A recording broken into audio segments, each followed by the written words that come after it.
Bom dia a todos. Vamos continuar a nossa série de estudos na carta de 1 de João.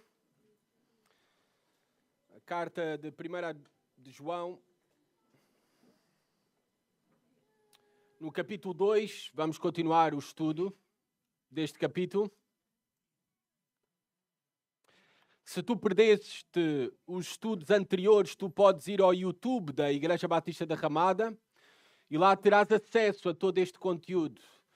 Aproveito para encorajar vocês a se subscreverem, a acompanharem o canal. Assim podem sempre ter acesso aos sermões, não apenas para vocês que já estão aqui presencialmente, mas talvez serão bons também para compartilhar com outros. Quem é que já viu o filme Apanha-me se Puderes, com o Leonardo DiCaprio? Alguns já viram este filme. Este filme é sobre uma história real. Uma história real. O nome deste homem que inspirou este filme, esta história real, Apanha-me se Puderes, é Frank Abagnale Jr. Ele trabalhou como médico, trabalhou como advogado, trabalhou como copiloto. Tudo isso antes de completar 18 anos. Ele era mestre na arte do disfarce. Ele aproveitava as suas habilidades para viver a vida como queria, para viver a vida como um impostor. Ele nunca estudou para ser médico, ele nunca estudou para ser advogado, ele nunca estudou para ser copiloto. Ele praticou golpes milionários que fazem até ao dia de hoje com que seja o ladrão de banco mais bem-sucedido de toda a história dos Estados Unidos da América com apenas 17 anos.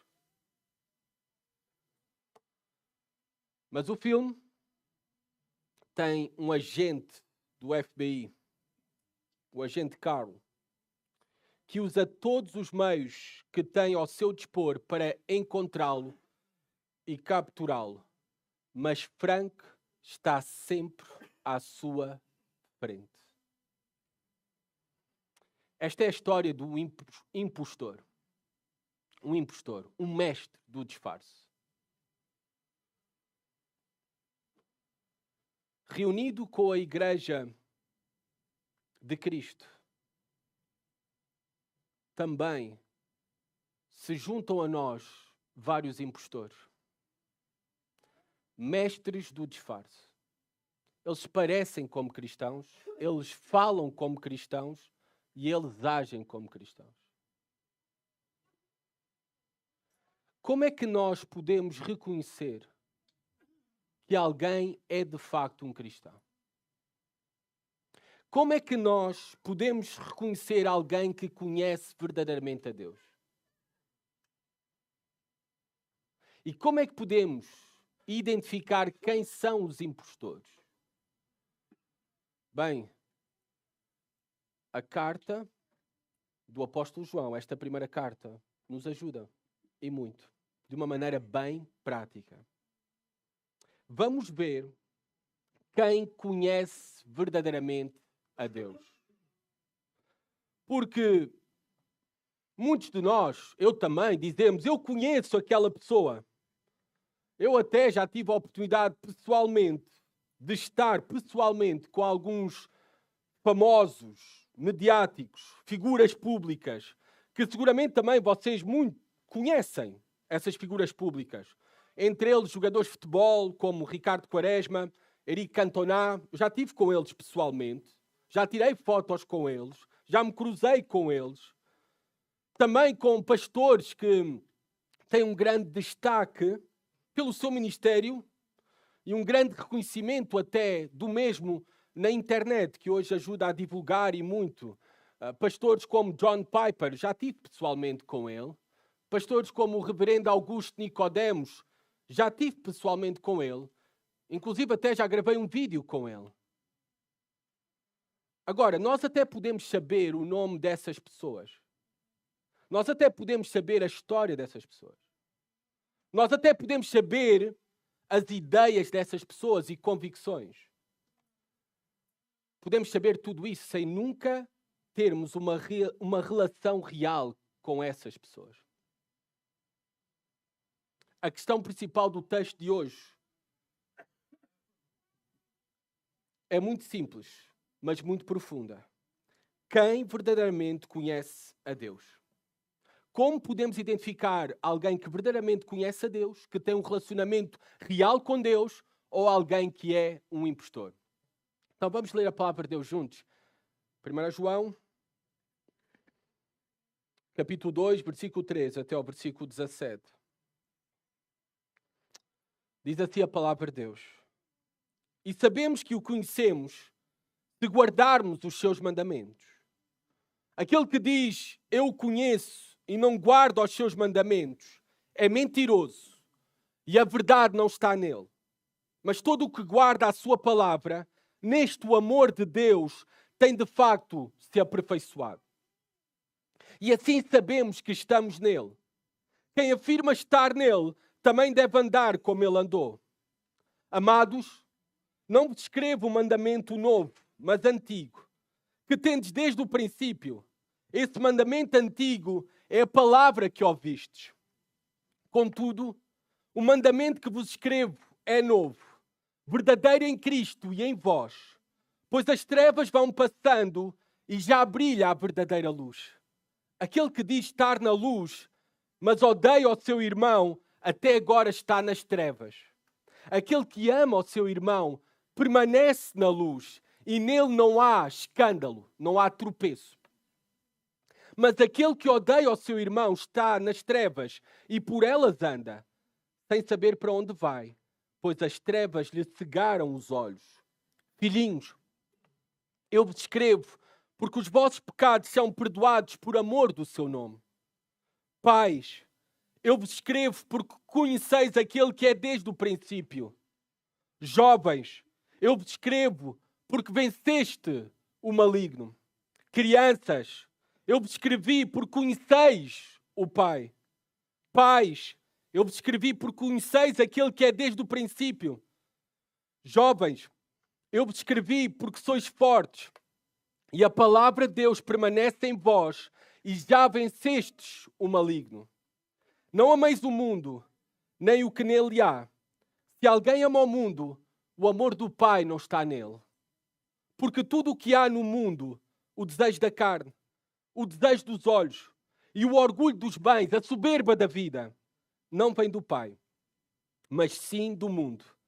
Ora, o mundo passa, bem como os seus desejos, mas aquele que faz a vontade de Deus permanece para sempre. Vamos então responder a esta grande pergunta, simples, mas muito profunda. Quem verdadeiramente conhece a Deus?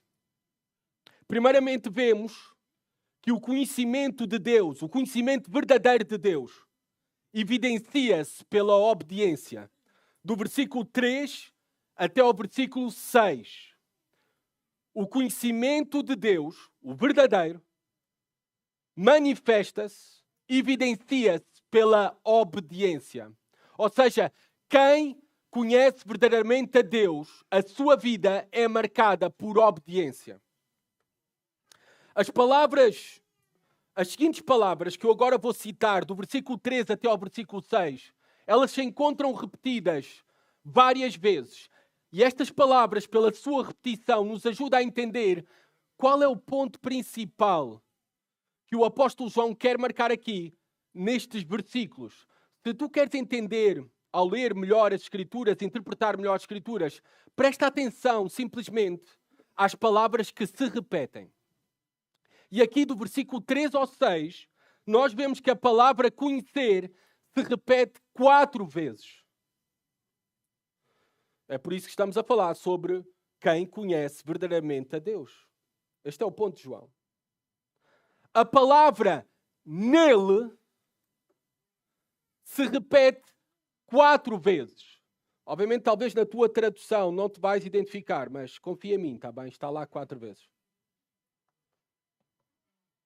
E a palavra guardar, como aparece como em guardar os seus mandamentos ou guardar a sua palavra, aparece apenas do versículo 3 ao 6, apenas isto. 3 vezes. Então nós já sabemos qual é o ponto principal do apóstolo João. Olhando para estas 3 palavras. O ponto principal do apóstolo João é: quem conhece verdadeiramente a Deus, a Ele, quem permanece nele, guarda os seus mandamentos. Guarda a sua palavra. Uma vida marcada pela obediência à palavra de Deus. Reparem, vamos ver isso com maior detalhe, porque vocês sabem que o apóstolo João faz uso de repetições, hipérboles, contrastes, amplificações. E agora ele vai amplificar. Versículo 3. E sabemos que o conhecemos. A grande pergunta é: como é que podemos ter a certeza que o conhecemos? Esta é a pergunta que eu, como pastor, mais recebo. Como é que eu posso saber que sou salvo? Na minha experiência, e às vezes é uma pergunta desesperadora de alguém. É uma pergunta que produz um grande sofrimento. O apóstolo João diz-nos que é possível nós sabermos se somos salvos. Como é que eu posso saber se eu sou salvo? Reparem, e sabemos que o conhecemos, sabendo aquilo que já vimos no último domingo, aquilo que temos visto ao longo da carta de 1 João. Conhecimento para o apóstolo João, conhecer a Deus, é sinónimo de comunhão. É sinónimo de um relacionamento verdadeiro, real, de comunhão com Deus e com aqueles que fazem parte da família de Deus. Então, qual é a verdadeira prova dos 9?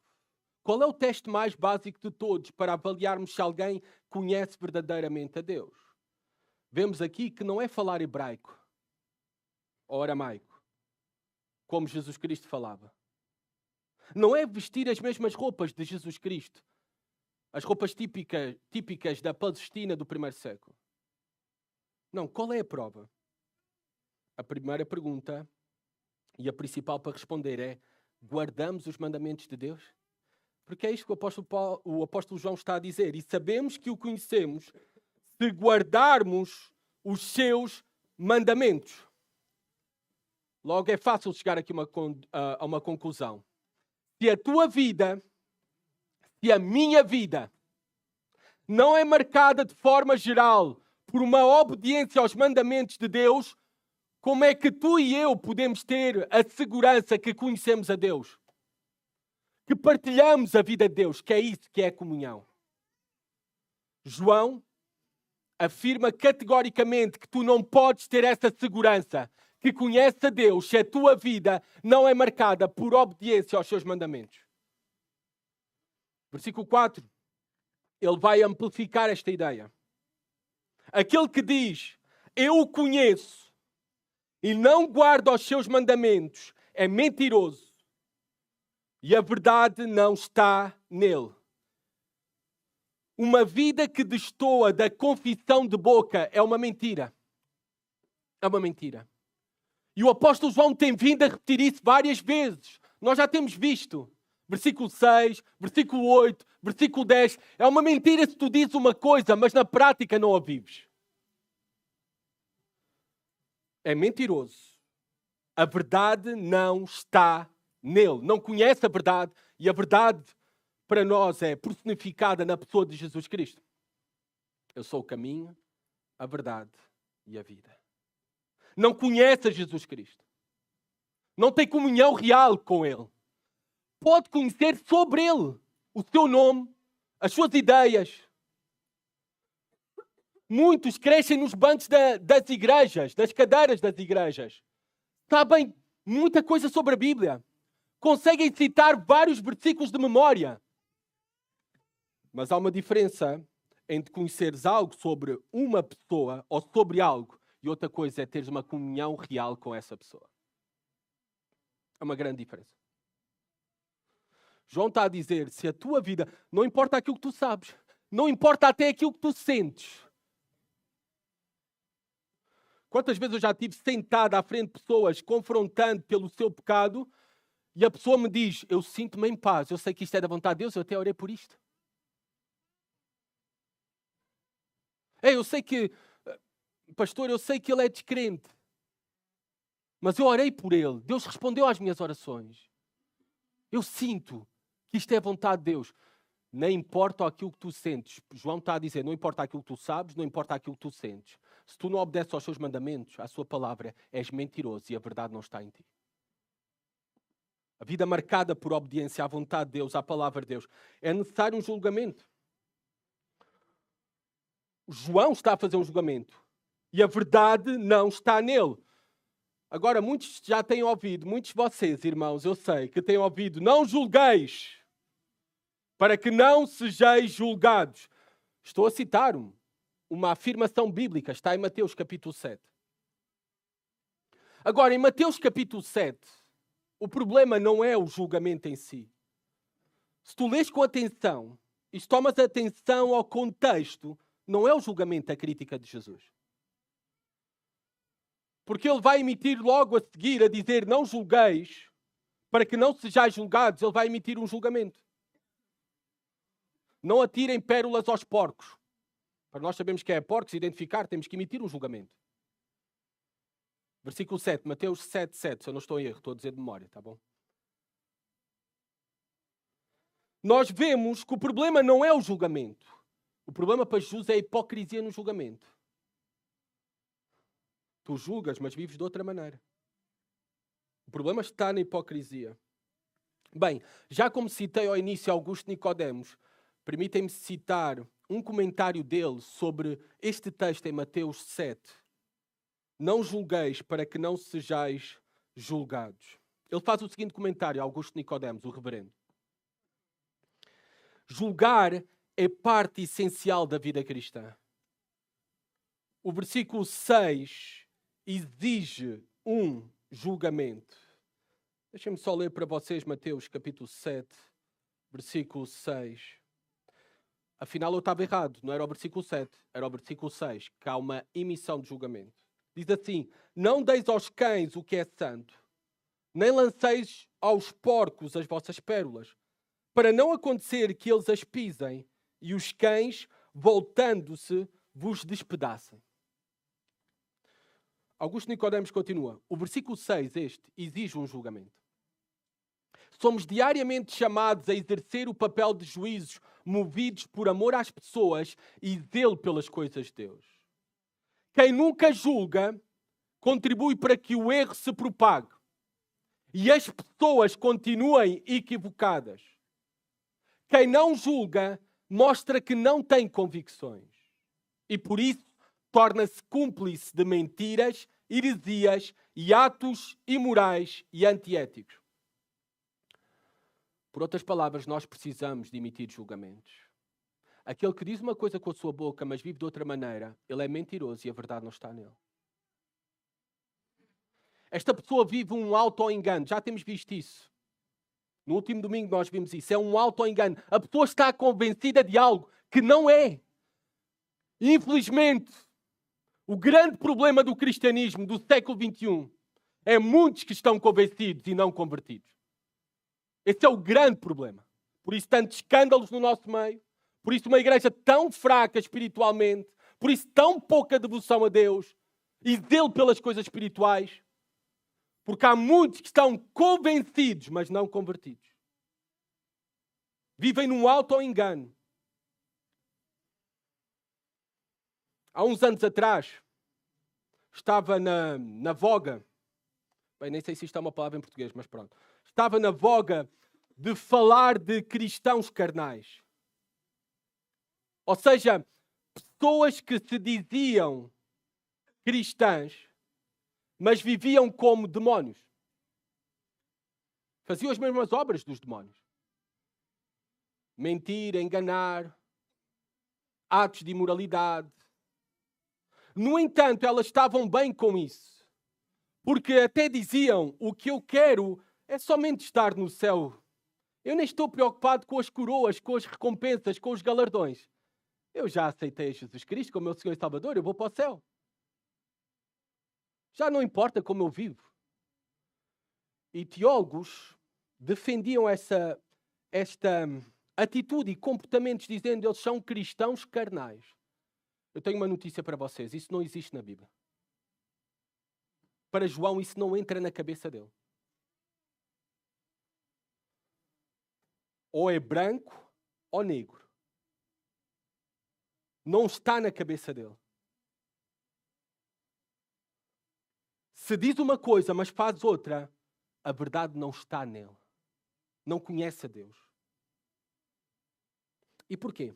Porquê é que não existem cristãos carnais? Porque pensem comigo, quando alguém se converte, é uma nova criatura. Não é isso que diz a Escritura?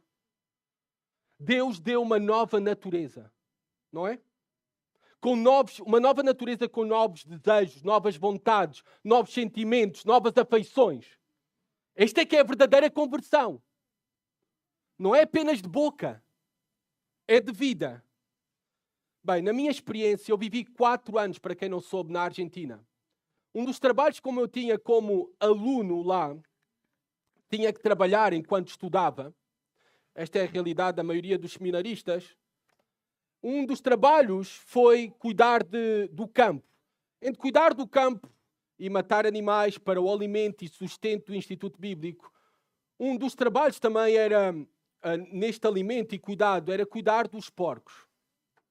Então o que é que nós fazíamos? Literalmente agarrávamos nos caixotes de lixo do Instituto, da cozinha, da área da cozinha. Levávamos para cima de um trator que tinha, não é, uma caixa aberta, não é, para depositar lá. Íamos em cima da caixa aberta, entrando pelos porcos, a vara de porcos, íamos despejando o lixo para os porcos. Aquilo era um banquete para eles. Banquete, não importa, ia lá tudo, até ia às vezes o plástico do ketchup e tudo, eles comiam tudo, aquilo ia tudo. Aquilo era um banquete para eles. Sôfregos, tinhas de ter muito cuidado para não cair ou não meteres a tua mão ao teu pé, senão ficava cheia a tua mão e o teu pé.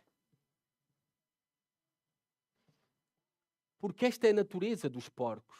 Comem lixo e para eles é um banquete.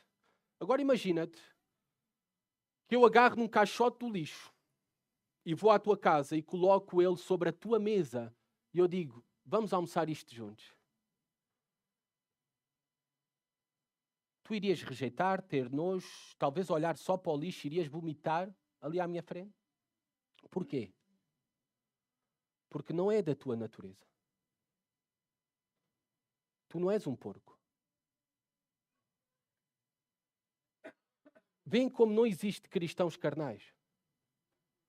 Porque nós recebemos uma nova natureza. Com novos desejos. Com uma nova vontade. Já vamos ver que isso não implica perfeccionismo na vida cristã. Ninguém é perfeito, somos pecadores. Por isso é que precisamos de um advogado, disse o apóstolo João. Deixou isso bem claro. Por isso é que precisamos de confessar os nossos pecados. O apóstolo João deixou isso bem claro. Vimos no último domingo, no último sermão. Mas, no entanto, nós temos uma nova natureza, com novos desejos. E as nossas decisões, no presente, demonstram qual é a nossa verdadeira natureza. Versículo 5 continua.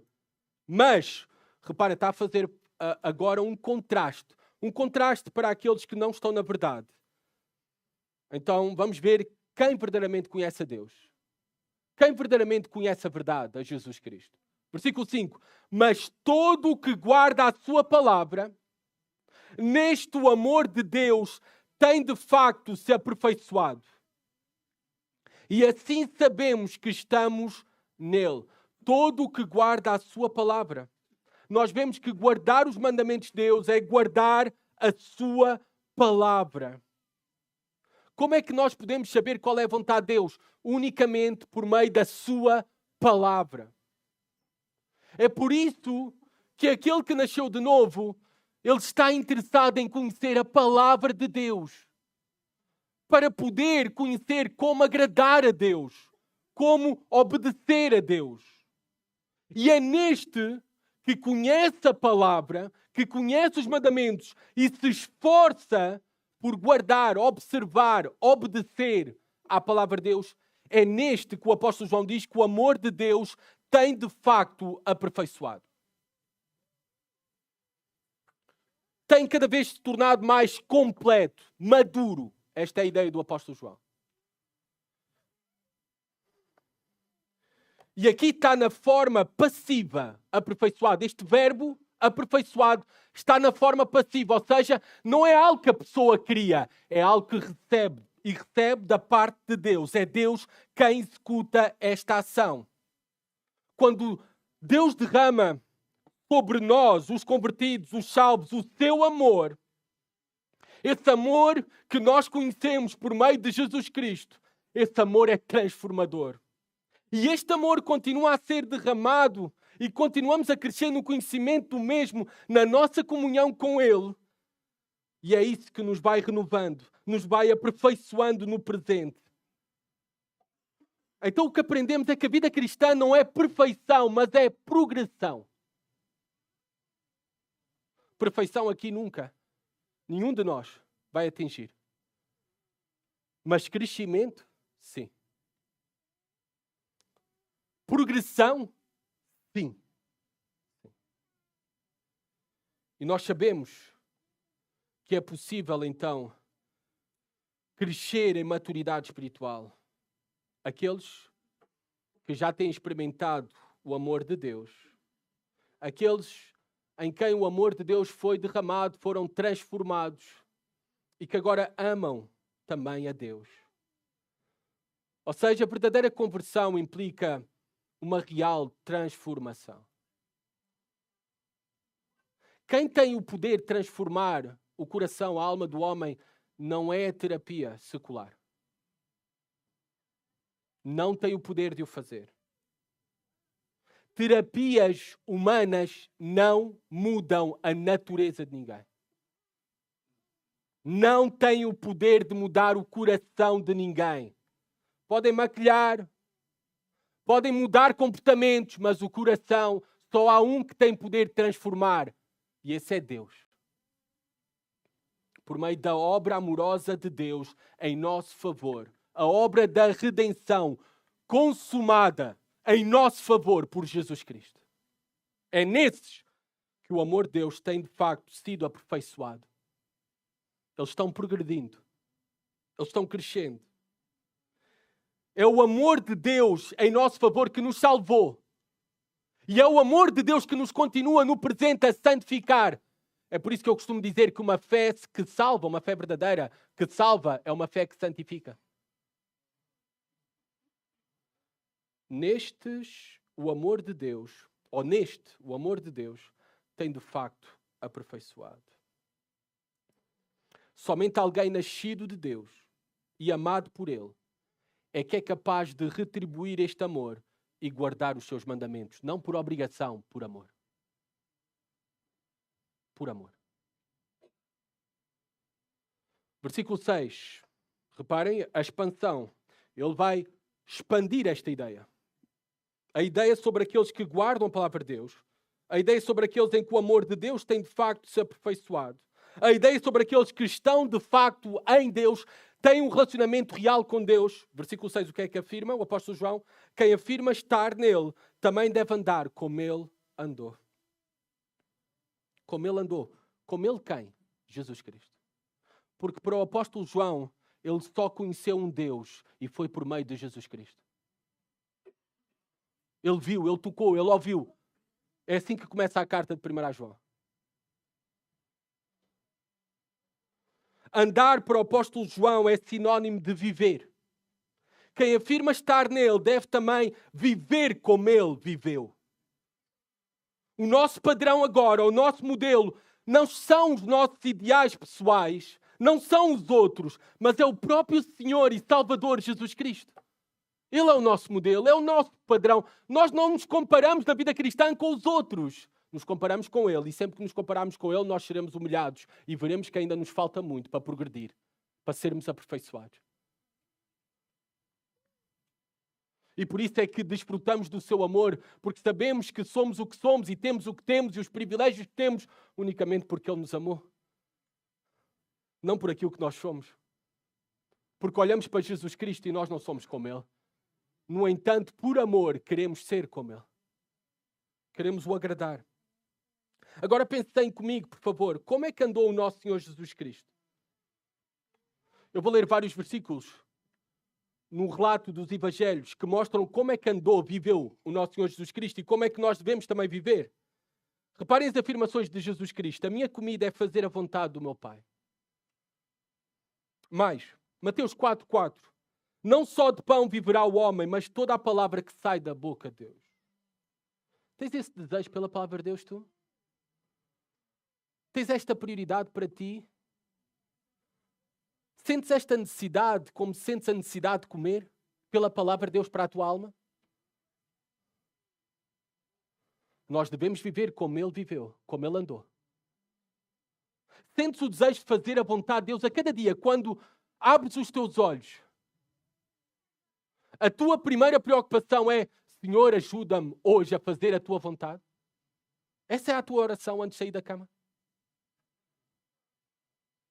Deve ser a nossa oração. Senhor, ajuda-me hoje a agradar-te. Eu não sei como, mas ajuda-me, mostra-me. Eu quero-te obedecer. Mais e melhor do que ontem. Reparem também Marcos 1:35. De madrugada, quando ainda estava escuro, Jesus levantou-se, saiu e foi para um lugar deserto onde orou. Oração também. Devemos viver como Ele andou. Nós temos vida de oração.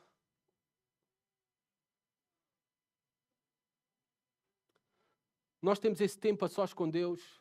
Talvez por dia 10 minutos a ler a palavra de Deus, 10 minutos para meditar na palavra de Deus e 10 minutos para orar. Nós paramos esse tempo. Devemos viver como Ele viveu. Mais, Marcos 10:45. Porque o Filho do Homem não veio para ser servido, mas para servir e dar a sua vida em resgate por muitos.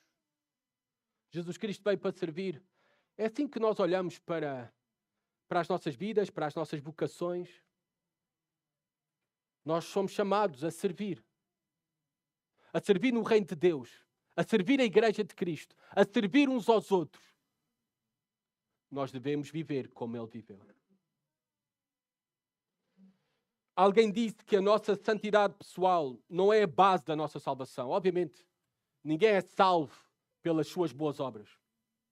Mas é a mais clara garantia da nossa salvação, a santidade. A mais clara garantia que nós podemos ter exterior, que nós somos de facto salvos, é a nossa obediência, é a santidade nas nossas vidas. É a prova objetiva. Uma obediência que não é por obrigação, mas é uma obediência por amor. Porque conheceu verdadeiramente o amor de Deus. É uma obediência por afeição.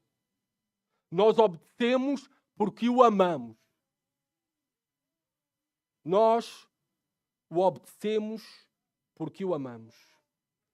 A pergunta que fica para nós é se nós verdadeiramente o amamos.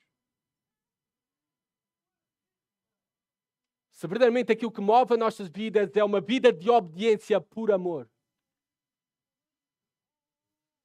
Claro que aqui temos que considerar que há diferentes estágios de maturidade na vida cristã. E ainda pode ser um cristão imaturo e ter dificuldades em várias áreas. É possível, é possível. Mas se a tua vida, de forma geral, não é marcada por obediência, então talvez não estejas neste caminho de progressão, mas num caminho de condenação. Porque não conheces verdadeiramente a Deus. Então nós acabamos de ver que o conhecimento de Deus evidencia-se pela obediência ao verdadeiro conhecimento de Deus. A seguir o apóstolo João vai dizer do versículo 7 ao 11 que o verdadeiro conhecimento de Deus expressa-se no amor ao irmão. Reparem o versículo 7 e 8. Amados, não vos escrevo um mandamento novo, mas antigo, que tendes desde o princípio. Esse mandamento antigo é a palavra que ouvistes. Contudo, o mandamento que vos escrevo é novo, verdadeiro em Cristo e em vós, pois as trevas vão passando e já brilha a verdadeira luz. Bem, numa leitura sem cuidado, que pode acontecer a qualquer um de nós, parece que o apóstolo sofre de uma espécie de bipolaridade. Diz uma coisa, depois diz outra, não é antigo, é novo. Em que é que ficamos? A que mandamento primeiramente se refere o apóstolo João? O que é que o apóstolo João quer dizer para nós? Bem, pelo contexto literário das suas cartas, ele diz claramente qual é este mandamento a que ele se refere. Por exemplo, bastaria o contexto onde nós estamos. Mas olhem como o apóstolo João torna isto claro na sua segunda carta, versículos 5 e 6. E agora, Senhora, peço-te, não como se escrevesse um novo mandamento, mas o mesmo que tivemos desde o princípio. Qual é, João? Amemos uns aos outros. E este é o amor, que vivamos segundo os seus mandamentos. Esse é o mandamento, como já desde o princípio ouvistes, para que nele andeis. Qual é o mandamento? Amar a Deus, que se evidencia por este amor uns aos outros. O contexto imediato fala sobre isso. Nós continuamos a ler, nós já lemos, até ao versículo 11, nós vemos que é amor, é sobre amor. Este é o mandamento a que o apóstolo João se refere. Ele diz, não vos escrevo um mandamento novo, mas antigo. Claro, este mandamento de amar a Deus e amar o próximo está desde o princípio. Se vamos a Levítico, capítulo 19, versículo 17 e 18, é um mandamento antigo, desde o princípio. É um mandamento antigo que o apóstolo João tinha discipulado aqueles cristãos e ensinado aos mesmos, aos cristãos em Éfeso, a quem ele escreve esta carta. Por isso é que ele diz, não vos escrevo um mandamento novo, mas antigo. A ordem clara aqui em 1 João capítulo 2, do versículo 7 a 11, neste contexto imediato, bem como no restante de toda a epístola, a ordem é amar. Sabem quantas vezes é que o apóstolo João dá na sua carta a ordem de amar? 14 vezes. Nesta sua primeira carta. Aqui nestes versículos, nesta porção do 7 ao 11, é a primeira vez que aparece a palavra amor. É a primeira vez que aparece nesta carta a palavra amor. Nós sabemos que vai aparecer 14 vezes. Mas ela vai aparecer, sabem quantas vezes? Apenas nas 3 cartas do apóstolo João, que não são cartas grandes, são cartas pequenas. Já estudámos recentemente 2ª e 3ª a João. Vai aparecer mais de 60 vezes. Isto é muito amor para 3 pequenos livros. Mas para João, este é o mandamento que define todos os demais. Esta é a virtude suprema de quem conhece a Deus. Amar a Deus. E o foco, como é que se evidencia que eu amo verdadeiramente a Deus? Amando o meu irmão. Amando o meu irmão. Quem conhece verdadeiramente a Deus, ama, expressa isso através de amar o seu irmão. Quem dá provas que verdadeiramente vive em obediência a toda a lei de Deus. E como é que toda a lei de Deus pode ser resumida em 2 mandamentos? Amarás o Senhor teu Deus de todo o teu coração e de toda a tua alma e de todo o teu pensamento. E o segundo semelhante a este é, amarás o teu próximo como a ti mesmo. Acabei de ler Mateus 22, versículo 37 até ao 39. Como é que eu posso saber que alguém conhece verdadeiramente a Deus, vive uma vida de obediência a toda a lei de Deus, se esforça por obedecer à vontade de Deus, se ele está a expressar isto através de amor aos irmãos? Porque é vivendo amando o próximo que nós damos provas exteriores, que vivemos de acordo com a vontade de Deus e cumprimos o propósito de toda a lei. Que obviamente o propósito de toda a lei vai derivar de amar o Senhor. Reparem como no versículo 7 o apóstolo João diz, este mandamento tendes desde o princípio. Aqui é verdade, eu creio que o apóstolo João está a fazer uma referência desde o princípio, uma referência ao início da vida cristã, daqueles cristãos. Eles também tiveram o curso Fundamentos da Fé, ou algo parecido a isso. E uma das primeiras lições foi amem-se uns aos outros com o amor que têm conhecido de Jesus Cristo. Desde o princípio. Agora, como é que é caracterizado? Quais são as características deste amor? Nós sabemos isso na palavra de Deus de forma bastante prática através do apóstolo Paulo. Por favor, acompanhem-me para um texto bastante conhecido que eu quero apenas que vocês ouçam e meditem neste verdadeiro amor. E se este verdadeiro amor faz parte dos nossos relacionamentos uns pelos outros. 1 Coríntios 13.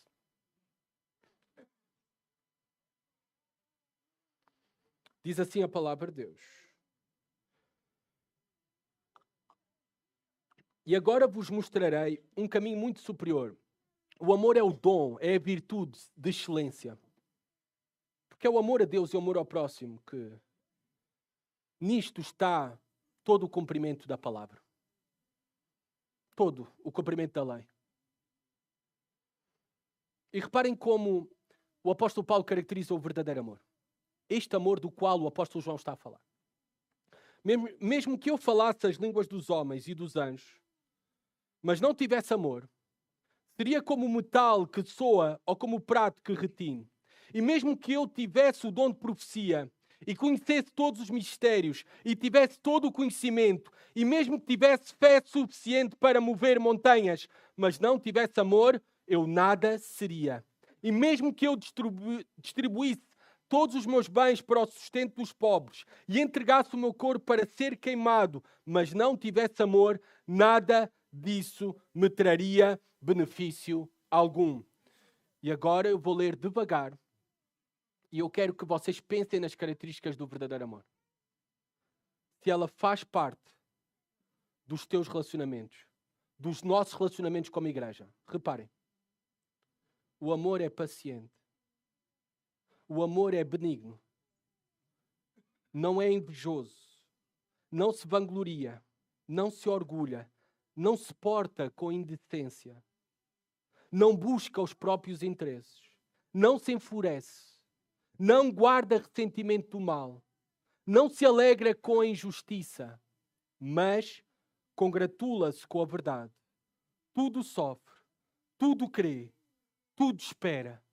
Tudo suporta. Quem conhece verdadeiramente a Deus ama o seu irmão e se esforça por amar desta maneira. Reparem o versículo 8. Contudo, o mandamento que vos escrevo é novo. O apóstolo João está a fazer um jogo de palavras. Porquê é que o apóstolo João diz que este mandamento é novo? Ele já está presente desde Levítico, capítulo 19. Bem, em que sentido é novo? É novo porque agora em Jesus Cristo nós temos um novo e perfeito modelo de como amar. Jesus Cristo personificou este mandamento. Agora nós sabemos como amar perfeitamente por meio de Jesus Cristo. Ele é o nosso padrão. Ele é novo também, este mandamento, porque o seu amor foi derramado nos nossos corações. E é o seu amor que agora age e atua através de nós. E este amor transborda também para os nossos relacionamentos. Romanos capítulo 5, versículo 5. O amor de Deus foi derramado nos nossos corações. É novo porque agora nós temos, nesta nova aliança, temos o Espírito Santo que nos dá o poder de amar como Cristo. Quem está a tomar notas do sermão pode tomar nota de 1 Tessalonicenses, capítulo 4, versículo 19. Versículo 9, peço desculpa. 4, 9. E reparem como o foco é Cristo. Por isso é que o apóstolo João diz que este mandamento é novo. Reparem como continua o versículo 8. Verdadeiro em Cristo e em vós, pois as trevas vão passando e já brilha a verdadeira luz. Se somos cristãos, nós já conhecemos o amor de Deus, o amor de Deus foi derramado em nós, temos o Espírito de Cristo, temos o poder de Cristo para nos capacitar a amar desta maneira. Não é por nós mesmos. É por isso que o apóstolo João diz, e são apenas evidências, que não são produzidas por ti ou por mim, mas por Deus em nós. Como é que podemos reconhecer que verdadeiramente conhecemos a Deus? Se amamos os nossos irmãos desta maneira.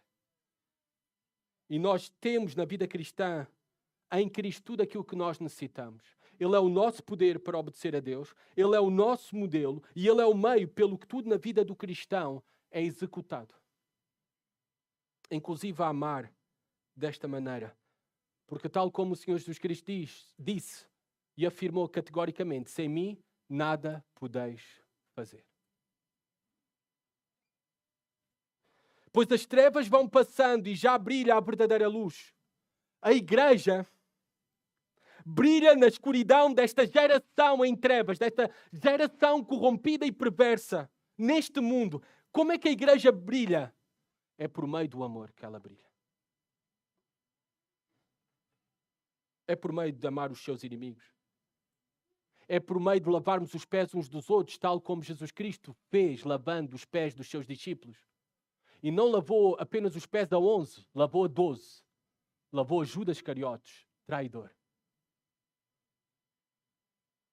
É esse amor, até o amor que nós brindamos, não apenas em nós, mas para o mundo lá fora, até aqueles que nos perseguem, aos nossos inimigos. É esse amor que brilha. E este mundo, as trevas, esse sistema que se opõe a Deus, ele está de passagem. Mas já agora, por meio da igreja, brilha a verdadeira luz. A igreja reflete a glória de Cristo por meio do amor que nós temos uns pelos outros. Um amor que não faz acepção de pessoas. Um amor que fala a verdade. Eu costumo dizer que o amor diz sempre a verdade. Um amor que ama os inimigos. Um amor que se sacrifica. É este tipo de amor que reflete Jesus Cristo a este mundo, que brilha. É este tipo de amor que os pastores têm que evidenciar ao gastarem, desgastarem, ao consumirem as suas vidas para equipar, capacitar o povo de Deus, os santos, para o aperfeiçoamento dos mesmos. E nesta obra de amor, para que os santos, o povo de Deus capacitado, possa fazer muitas obras de amor, por amor a Deus e ao próximo. Exemplos práticos dessas obras de amor. Reunirmos-nos fielmente uns com os outros para adorar o Senhor e dar testemunho dele já é um ato de amor. Encorajarmos mutuamente é um ato de amor. Compartilhar recursos com aqueles que mais precisam no nosso meio é um ato de amor. Contribuir com os nossos dons para a edificação da igreja é um ato de amor. Contribuir financeiramente para sustentarmos pastores e missionários fiéis na nossa igreja local e fora da igreja local é um ato de amor. Buscar comunhão com todos, não fazer acepção de pessoas, não apenas estar sempre com os mesmos grupos ou sempre com os mesmos, mas que na nossa mesa possam passar a maior diversidade de irmãos possíveis, é um ato de amor. E assim iremos refletir a luz de Cristo através de nós. Através do amor uns pelos outros, iremos refletir a glória de Cristo, o carácter do nosso Senhor e Salvador. O amor dele. Pois as trevas vão passando e já brilha a verdadeira luz. Versículo 9, reparem. Aquele que diz estar na luz, mas odeia o seu irmão, até agora está nas trevas. Aquele que ama o seu irmão permanece na luz e nele não há tropeço. Mas aquele que odeia o seu irmão está nas trevas e por elas anda, sem saber por onde vai, pois as trevas lhe cegaram os olhos. Reparem o versículo 9. Tu podes dizer muita coisa sobre sentires cristão, até podes dizer muita coisa verdadeira sobre a fé cristã, sobre teres nascido num lar cristão ou teres crescido nos bancos da igreja. Mas o apóstolo João é claro, quem odeia o seu irmão ainda não pertence ao reino da luz, ao reino de Deus. É impossível tal coisa. Se tu tens ódio. E o que é odiar? Odiar é, por exemplo, quando tu dás falso testemunho dos irmãos. Odiar é ter o coração amargurado contra algum irmão ou irmã que está aqui presente. Evitas, não cumprimentas, não falas, não vais resolver o problema que tiveste com este irmão ou irmã. Odiar se expressa também por ser rude e áspero. Nos teus relacionamentos e no teu trato, na tua comunicação com esse irmão ou com essa irmã. Odiar é fazer acepção. Odiar é desejar o mal do outro, é ter inveja do outro, é ser indiferente às necessidades do irmão, é desprezar, é buscar prejudicar de alguma forma. Tudo isto é odiar. E João tem uma mensagem para ti.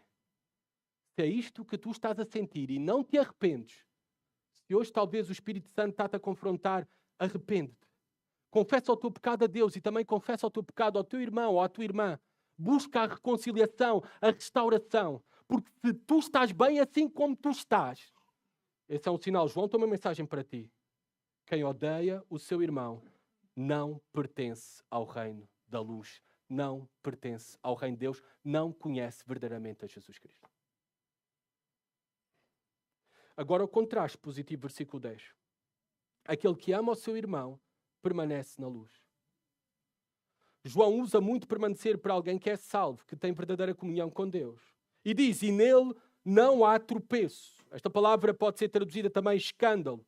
Porque, claro, podem imaginar juntamente comigo, a inimizade, a divisão, a aspereza nos nossos relacionamentos resulta em escândalo. E logicamente não irá gerar atração ou admiração, não irá fazer brilhar a glória de Cristo através de nós. E eu conheço muitos e bons cristãos que saíram de igrejas locais e a razão não foi a teologia das mesmas. A razão pelas quais eles saíram foi porque não suportaram mais serem maltratados, ignorados, desprezados e negligenciados. O verdadeiro conhecimento de Deus se expressa por meio de amar os seus irmãos, de amarmos uns aos outros. Eu próprio já tive a experiência de entrar em cultos de igrejas, porque sou convidado a pregar em diversos lugares, de entrar em determinadas igrejas e de não ter sido cumprimentado do início ao fim, a não ser pelo pastor. Esta é uma igreja que mostra amor.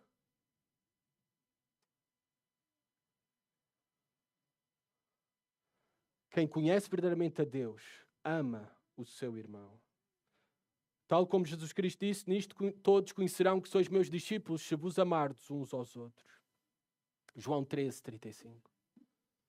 Versículo 11, ele vai novamente expandir a sua ideia, o seu ensino, e parece que está a repetir, mas está a dar mais informação. Versículo 11, mas aquele que odeia o seu irmão está nas trevas e por elas anda, sem saber para onde vai, pois as trevas lhe cegaram os olhos. Alguém que anda nas trevas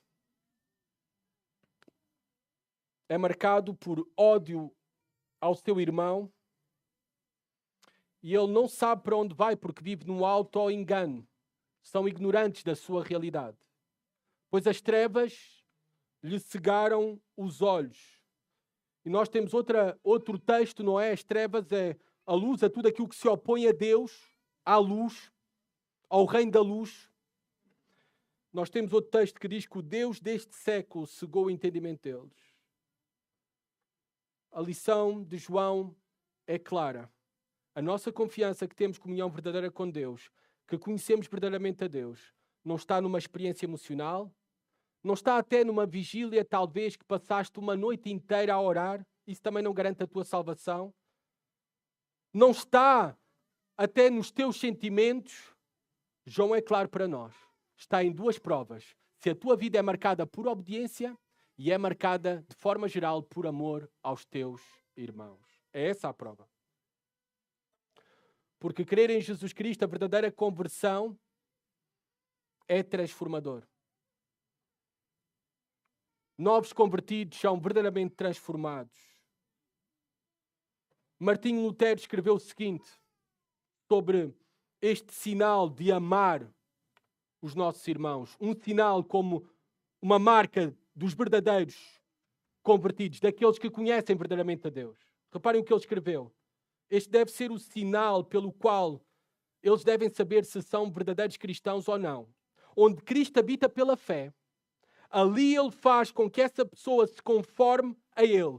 Isto é, ele o torna humilde, gentil e pronto para ajudar o seu próximo em qualquer necessidade. Perfeitamente? Óbvio que não.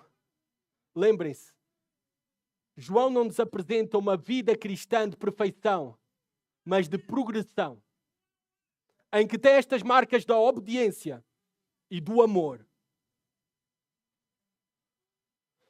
E é necessário nós sermos provados nestas duas marcas, obediência e amor, para darmos testemunho que verdadeiramente andamos na luz, porque conhecemos verdadeiramente a luz, a verdade, a Deus. Vamos ficar por aqui. Iremos terminar os próximos versículos no próximo domingo. Mas pensemos naquilo que vimos até aqui. O cristianismo autêntico, verdadeiro, é sempre óbvio para todos.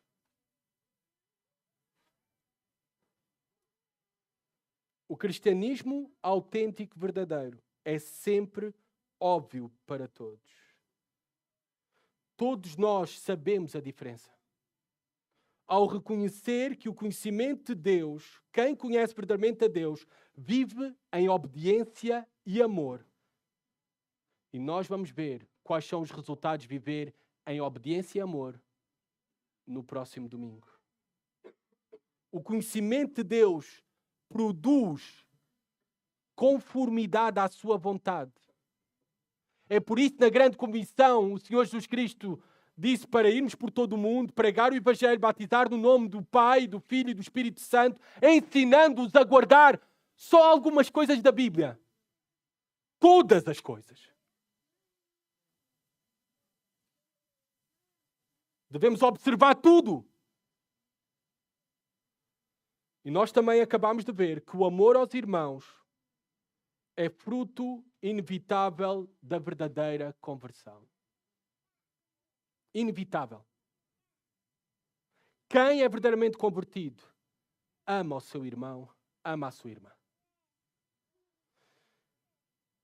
Esta semana, eu e o Tiago Azevedo tivemos a oportunidade de estar com um pastor do Brasil. Alguns desta igreja o conhecem, porque vieram desta igreja, o pastor Filipe Niel. E eu estive a ter um bate-papo, como é brasileiro tenho que dizer, estive a ter um bate-papo, estive a ter uma conversa com ele. E o Tiago não me deixa mentir, porque ele estava aí a participar dessa conversa. E este pastor, o Filipe Niel, que agarrou numa igreja de revitalização, eu fiz-lhe uma pergunta. Qual foi o maior choque de realidade que tu tiveste ao assumir o ministério pastoral de uma igreja enfraquecida, doente, com divisões? Os últimos 5 pastores tinham sido despedidos pela igreja. Havia donos da igreja. Qual foi o teu primeiro choque de realidade? Jamais esperava obter a resposta que obtive. Ele disse o seguinte: o primeiro choque de realidade que obtive foi de uma irmã que deixou de frequentar a igreja de um momento para o outro. Eu liguei para ela para saber o que é que se passava. A irmã disse: pastor, eu tenho que falar consigo. Tenho que vir e temos que juntar-nos pessoalmente, eu tenho que falar consigo. Eles juntaram-se para falarem. E esta irmã disse: eu não vou mais à igreja enquanto aquela irmã estiver na igreja, porque aquela irmã entrou na cozinha. E o pastor entrou na minha cozinha. E o pastor Filipe Niel disse: a irmã está a dizer que esta irmã invadiu a sua casa e entrou na sua cozinha? Não! Ela entrou na cozinha da igreja da qual eu sou responsável. O pastor Filipe Niel foi a que carta? 1 João. Ela, confrontada com o texto de 1 João, ela continua a dizer com todas estas palavras: eu odeio essa irmã. Jamais regressou à igreja. Sabe o que isso mostra? Anos de igreja, membro. Nunca conheceu o verdadeiro Evangelho de Jesus Cristo. Nunca experimentou o amor de Deus. Nunca foi derramado no seu coração. E como ela, há muitos. Por isso nós necessitamos da carta de 1 João para confrontar os nossos próprios corações. Que o Senhor nos ajude a poder viver e manifestar obediência e amor uns pelos outros. Senhor, obrigado pela tua palavra que nos confronta. E reconhecemos, Pai, que não podemos viver perfeitamente à imagem do nosso perfeito Salvador, Senhor. Pedimos perdão, Senhor, pelos nossos pecados. Eles são muitos, Pai. Pedimos perdão por não sermos os homens e as mulheres que deveríamos ser. Conduz-nos sempre numa atitude de confissão e abandono de pecado. Eu peço-te, Senhor, que continues, Pai, a completar essa boa obra que começaste em nós. E nós confiamos que assim será, porque tu prometeste. Tu vais completar e cada vez mais vais nos aperfeiçoar, Senhor, porque é o teu Espírito em nós. apesar de nós, Senhor. Eu te peço, Senhor, se há aqui algum coração que foi confrontado pela Tua palavra, convencido de pecado, Senhor, que Ele mostre, esse coração mostre verdadeiramente que Te conhece a Ti, ao arrepender-se do seu pecado, ao abandonar o seu pecado, Senhor. Ao voltar ao caminho da obediência, aos Teus mandamentos. Ao reconciliar-se com o seu irmão ou sua irmã contra quem tem algo, Senhor. Peço-te, Pai, que esse coração também possa conhecer verdadeiramente o Teu amor. E assim ser transformado pelo Teu amor, Senhor. E manifestar esse amor também a outros. Que essa seja uma obra não apenas experimentada, Senhor, mas uma obra que cada vez mais possa ser manifestada e crescer em nós, como igreja. Obediência e amor uns pelos outros. Amém.